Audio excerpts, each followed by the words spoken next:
Greetings. Today we will tell you a little about our planet. Arcturus is the main planet of the Bootes constellation, and all the most important centers of control and monitoring of celestial bodies, as well as a mission control center for other planets, are concentrated on it. In your language, Arcturus can be called the capital of the state of Bootes. Our planet is mainly in the 5th dimension and partly in the 6th, because not all of the Arcturians have been able to reach this level, in which our priests are still mostly. Yes, do not be surprised, we have an institute of priests, as it was once on your Earth, in Atlantis, ancient Egypt and other states. Our priests are very ancient souls who came to the planet Arcturus with a mission to raise the Arcturians to an even higher level of spiritual development. We have mystery schools in which the most capable and spiritually developed inhabitants of the planet study, who then become priests themselves.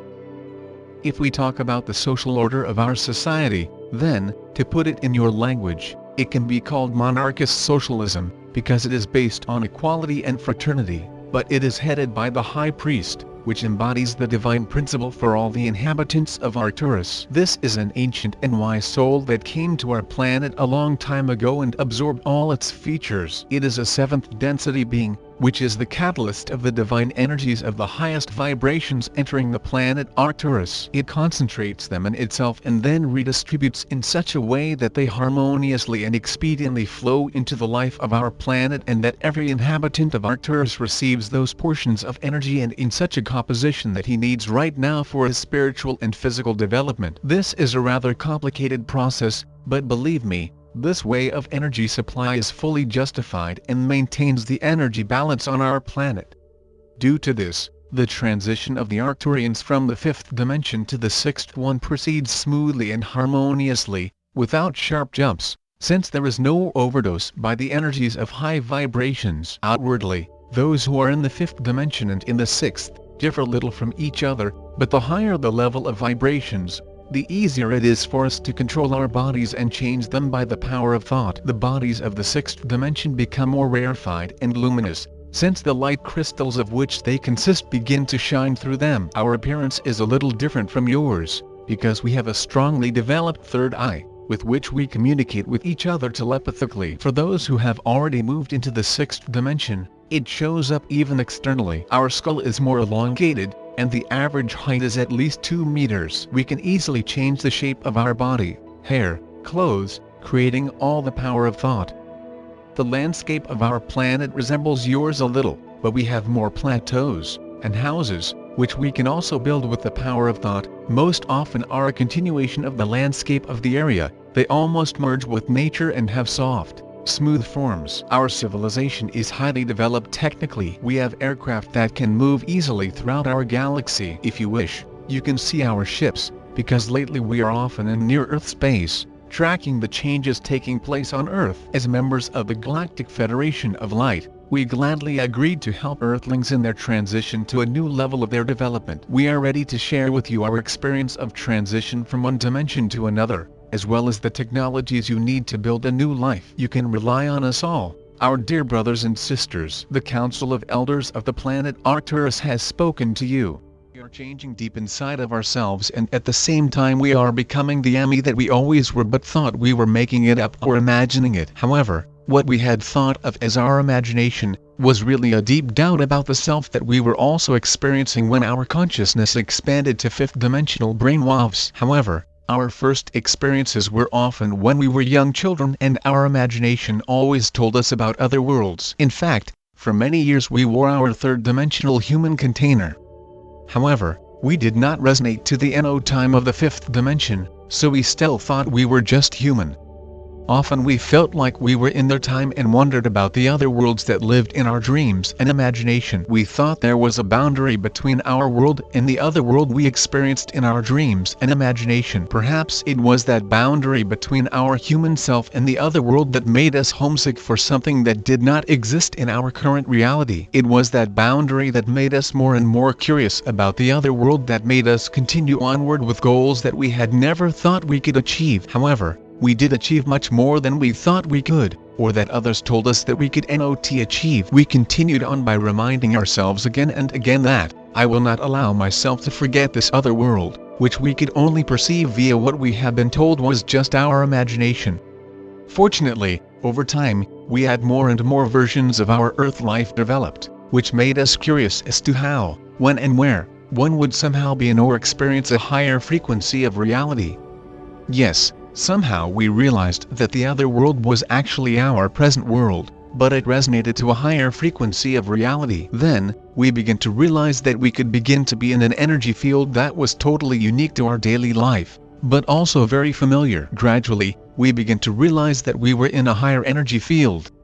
We knew that this higher energy field felt very wonderful and totally safe, but we could not remember how we entered it. We also realized that if we in the energy field of planet Gaia, of course as long as humans were still wearing their 3D Earth vessel, they looked like all the other humans. However, this higher energy field began to tell us that we were visiting the 5th dimension. We were also told that we were just visiting as we chose to take an Earth vessel to assist Gaia through her great planetary shift from the 3rd, 4th dimensions and into the 4th, 5th dimensions. It was then that our energy fields began to expand into higher frequencies of resonance. Of course, no one could see this higher frequency, but we could feel it, and some other humans could feel it also. All the animals, birds, fish and insects could feel that we were different, but they could not talk to us because we thought that interspecies communication would be impossible. Therefore, many a very long time, no one tried to communicate with the nature beings. Fortunately, the humans who maintained a connection to the 4th and 5th dimensions began to slowly, very slowly, change. We did not know that we were regaining the 5th dimensional consciousness that we all had, but had forgotten. Therefore, we kept our changes a secret from many of our friends and family. Then, slowly but surely, our energy fields began to become calibrated to Gaia frequency of energy field. This is when the human began to split off into 2 camps. These 2 camps were power over Gaia and unconditional love and protection for Gaia. Fortunately, Gaia was also remembering how to expand her resonance to the 5th dimensional energy field of unconditional love. Often unconditional love is one of the most difficult things for humans to share, but it was natural for Gaia to share her unconditional love. Unconditional love is a 5th dimensional expression. Therefore, many humans could not even imagine that such a thing could exist. Far too many humans had experienced conditional love, in which they had to do or think something in order to deserve love. Gaia was very confused about humanity's conditional love,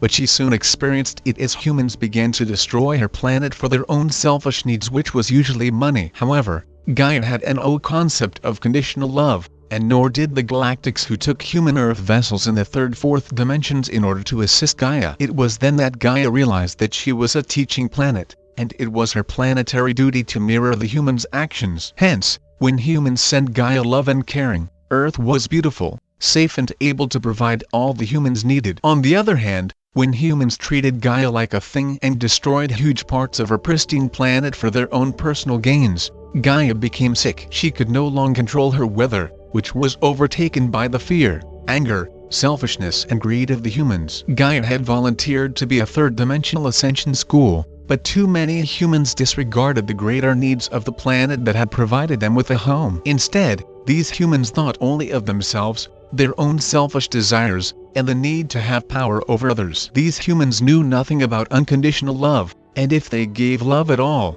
it was very conditional. Far too often these humans shut down Gaia 3rd dimensional school for planetary ascension.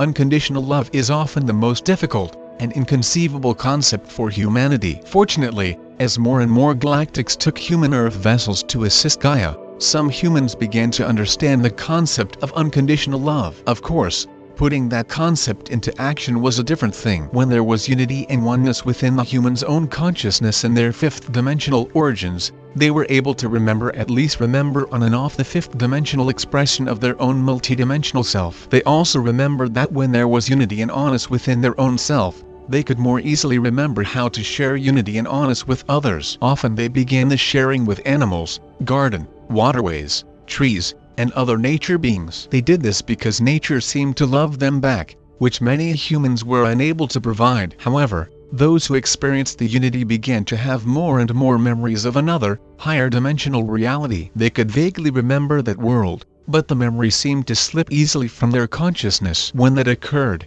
the humans felt very sad and knew that something was missing, but they were not sure just what that was. What they were missing was unconditional love, which is the ability to love without any constraints or needs to receive something in return. Gradually, the unconditional love began to unite humans in a fashion that they had only experienced back when they were in their fifth-dimensional self and their fifth-dimensional reality. It was then that humans began to experience a sense of unity with their own fifth-dimensional selves, which assisted them to flow into a unity with their own higher consciousness, their own inner memories of their fifth-dimensional self, and the many failures and victories they had experienced during their many incarnations on Gaia Earth. When humans entered into this unity and oneness with their own consciousness and their own memories of a higher dimensional reality, they remembered that they came to Earth to create a third-dimensional school for Earth ascension. It was called a 3D school as it was much like a kindergarten to many humans in that it was the beginning of learning something new.